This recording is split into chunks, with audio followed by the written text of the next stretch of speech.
Bonjour à toutes et à tous et bienvenue dans ce nouvel atelier dans lequel on va réaliser la modélisation de ce petit dinosaure que vous voyez derrière moi. Donc on va voir la procédure pour réaliser ce petit animal.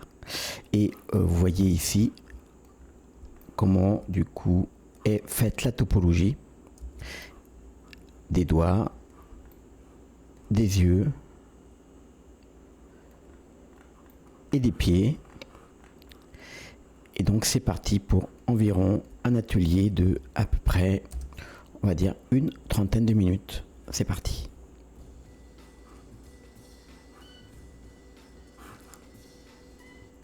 Alors je vais ouvrir un fichier tout neuf. Je vais sauvegarder les changements que j'ai pu faire ici. Et on va commencer directement en modifiant notre cube. Je vais mettre de la musique. Je vais mettre en tout petit. Alors, je vais déjà rentrer en mode édition. On va installer deux add-ons également. On va aller dans Edit, ici, Préférences. On va installer le premier add-on qui s'appelle... Enfin, vous tapez Edit et vous tapez Edit Mesh Tool ici. Et le deuxième, c'est Mirror. Vous tapez Mirror et hop, et vous activez Auto Mirror. Donc, pardon, c'est Loop Tool et Mirror. Vous tapez Loop Tool et Mirror. Auto Mirror. Voilà. Comme ça, c'est fait. Vous avez maintenant en mode édition, lorsque vous appuyez sur N, vous avez ici donc dans Edit, vous avez les outils Loop Tool avec ce qu'on va utiliser et vous avez Auto Mirror ici qu'on va utiliser également. Alors pour commencer, on va sélectionner la face du dessus et on va réaliser trois parties, une pour les jambes, une pour le corps et une pour la tête. Donc je fais une extrusion vers le haut, E. Je me mets sur le côté. Et je fais encore une extrusion vers le haut avec E. Et je valide ici. Donc la tête, je vais la tourner avec R dans la vue de profil Numpad 3. Et je vais faire G ici pour l'avancer un petit peu en avant. Comme ça. Je vais en profiter que je suis ici pour lui faire encore une extrusion. S pour rétrécir. Une petite rotation pour lui mettre le visage en avant. Cette partie ici va me servir à faire les jambes. Et je vais déjà faire une extrusion. Je pourrais faire de plusieurs manières. Alors ici, ce que je vais faire, c'est que je vais laisser comme ça pour faire partir les jambes à partir d'ici. Et je vais laisser comme ça pour faire partir ici les bras. Si je mets l'auto-mirror déjà maintenant, eh bien vous voyez qu'on a la pièce qui s'est divisée en deux. Et un add-on. Ici, le modifier qui s'est ajouté. Donc si maintenant je désactive ici la visibilité, vous voyez que ça a été bien coupé en deux et ça a ajouté le mirror. Alors je vais ajouter également avec CTRL 1 en mode objet, donc je passe en mode objet, CTRL 1 et j'ai un concombre. Et je vais maintenant sélectionner les parties à partir duquel je vais tirer les bras. Donc ici, je vais faire une extrusion E, S, comme ça. Je me mets dans la vue de face et je vais mettre les bras à cet endroit-là. Je vais faire une extrusion E pour la longueur de ces bras et je vais m'arrêter ici. Je vais faire également la même chose ici pour les jambes. Alors je ne sais pas trop si je vais les faire partir du bas ou si je vais les faire partir sur le côté. Je me tâte encore un petit peu. Je vais faire une extrusion E, comme ça. Et maintenant je vais faire partir ici les jambes vers le bas, E. Ok. Donc dans la vue de profil, je vais faire S sur les Y. Et je vais lui faire une queue à partir d'ici. Je me mets dans la vue de profil, je vais faire G pour reculer un petit peu le corps, pour lui donner une petite forme comme ça arrondie. Et dans la vue de profil toujours, je fais une extrusion avec E, S, une petite rotation et je le mets un petit peu vers le haut comme ça. Alors là, on a donc la base de notre personnage. Je vais réduire ici G vers le centre, S. Donc on a la base de notre personnage. Je vais appliquer maintenant le modifier, les deux modifiers en commençant par celui du haut. Là, je suis en train de voir que je vais peut-être agrandir un tout petit peu les pieds ici avant. Donc je fais S, voilà comme ça, pour avoir des pieds un peu plus larges. Donc là maintenant, je commence par le haut, CTRL A, et le deuxième, CTRL A. Dans la foulée, je remets l'auto-mirror, et donc maintenant, de nouveau, on a redécoupé la pièce en deux. Mais comme vous le voyez, toutes les parties du corps maintenant sont réelles et je peux donc y apporter des modifications. Je vais commencer par la main. Je sélectionne les 4 parties qui créent la main. Je fais un S sur les X0. Et je fais un S sur les Z comme ça pour aplatir un petit peu la forme du poignet. Je fais une extrusion E pour le poignet. Et maintenant, je vais faire les doigts. Donc, je pourrais faire les 4 doigts ici, mais ce serait des doigts un peu étranges. Donc, je vais faire comme ça pour avoir la paume de la main ici. Et maintenant, à partir de cet emplacement, je vais créer les doigts. Donc, je fais tout d'abord, je vais prendre la sélection ici par Edge. Je vais prendre cet Edge ici en cliquant juste sur le bord intérieur, une petite rotation pour l'aplatir, et je fais la même chose ici, R. Maintenant je prends les deux, et je fais un E, S sur les Y. Donc là j'ai 4 doigts. Je vais avancer un tout petit peu comme ça sur la vue de face, et vous voyez que donc les 4 doigts sont ici. Je vais agrandir ce doigt là et je vais rétrécir S celui-ci, et on peut si besoin faire 2 fois G pour répartir les edges sur la face, hein, si besoin. Donc là je vais prendre les 4 et je fais les extrusions avec Alt E, Extrude Individual Face. Donc là, ça me fait partir les doigts vers l'avant. Et je refais Alt E, Extrude Individual Face. Un petit scale, alors je peux faire appuyer sur la touche point virgule ici sur le clavier. Et je vais choisir Individual Origin. Et je fais S. Ok. Ça me plaît assez. Je vais prendre maintenant cette partie-là pour lui faire le pouce. Donc je fais une extrusion E. Là, j'appuie sur Loop Tool ici, je prends Circle et je vais faire S maintenant pour réduire. Alors, je vais le réduire et je vais le mettre à l'intérieur comme ça. Je peux tirer dessus avec G, R, S et je fais à peu près la même taille que le doigt d'ici, hein, à peu près quand même, et je fais E vers l'extérieur. Là, je fais S et j'ai fait les doigts. Alors maintenant, je vais répartir ces 2 edges là avec GG. Ok. Et je vais lever un petit peu, en tout cas celui-ci.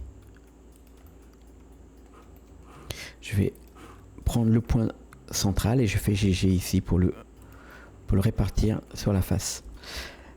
Et je fais CTRL 1 pour remettre du modifier Subdivision de surface. On vient de créer les doigts. Si vous voulez les arranger, vous pouvez. Si vous voulez tirer dessus pour changer leur forme, vous pouvez également. Je vais faire CTRL plus ici par exemple. Et dans la vue de dessus, je vais faire R. Et je l'agrandis un petit peu. Je fais l'inverse ici, CTRL plus, S. Et je vais le redescendre un petit peu.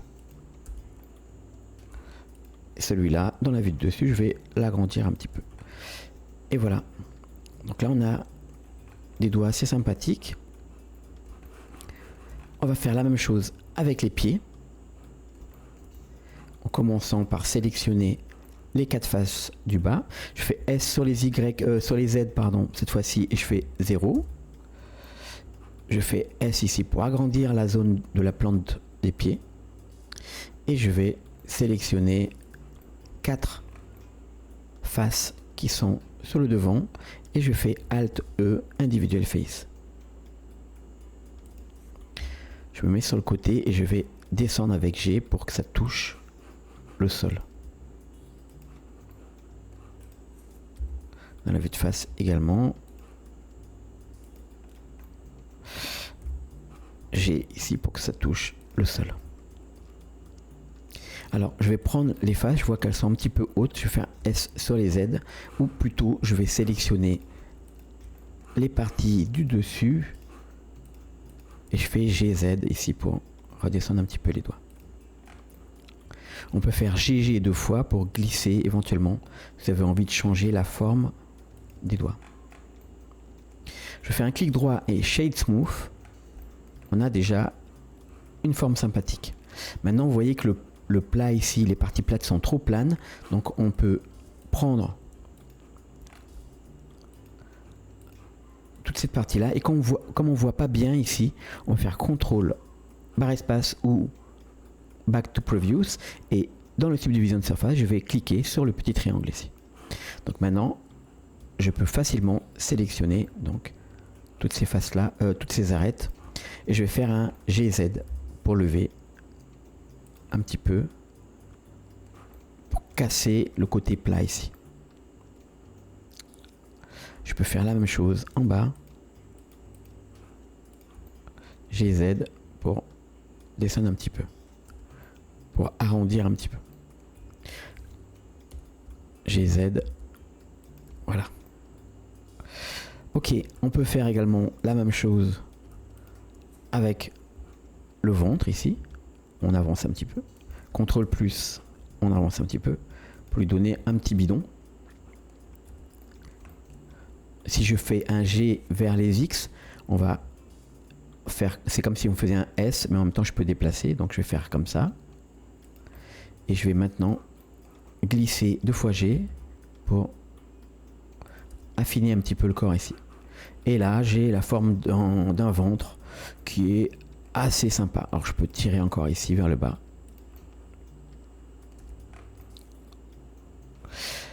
On pourra affiner les jambes. On pourra rajouter CTRL R ici par exemple. Une deuxième coupe. S sur les Y ici pour l'affiner un petit peu. Pour lui donner cette forme de jambe avec une partie du genou. Et là maintenant je vais créer la partie d'où vient se brancher l'œil. Donc je le vois à peu près ici ou ici. Si je le fais en tout petit, ça peut être ici, ça peut être très sympa. Donc je vais cliquer sur Circle pour arrondir et je fais une extrusion ES et je vais déterminer la partie qui va créer la bouche. Donc ici, je fais une extrusion E, S sur les Z et puis S normal. Je fais un G vers le sens des X ici. Voilà. Alors j'appuie sur la touche point pour recentrer mon objet et je vais faire un S sur les Y ici, 0 pour aplatir. Et là maintenant, je vais faire une extrusion vers les Y ici pour aller vers l'intérieur. Vous voyez, ça fait un pincement ici. Je vais inverser le sens en faisant SY -1. Et là, j'ai inversé le sens de la boucle ici, de la bouche. Et je fais un S sur les Z pour agrandir un petit peu. Voilà. Donc là, j'ai l'intérieur de la bouche. Je pourrais... Alors, c'est déjà pas mal. Je pourrais ici continuer à faire S sur les Z. Faire une extrusion pour aller vers le fond. GZ comme ça, pour le cacher. Et ensuite refermer la bouche en faisant GZ ici, GZ pour repartir au-dessus. Voilà. S ici. Et puis je retire un petit peu en arrière. Donc là, vous voyez, les yeux vont venir ici. On a déjà marqué l'emplacement où on va les faire apparaître. Je peux faire un Shift S curseur vers sélection et sortir en mode objet pour créer Shift A un mesh UV sphère. Donc je fais S, je la taille. En l'œil peut-être comme ça. Je vais faire une rotation R dans la vue de profil, R 90 degrés.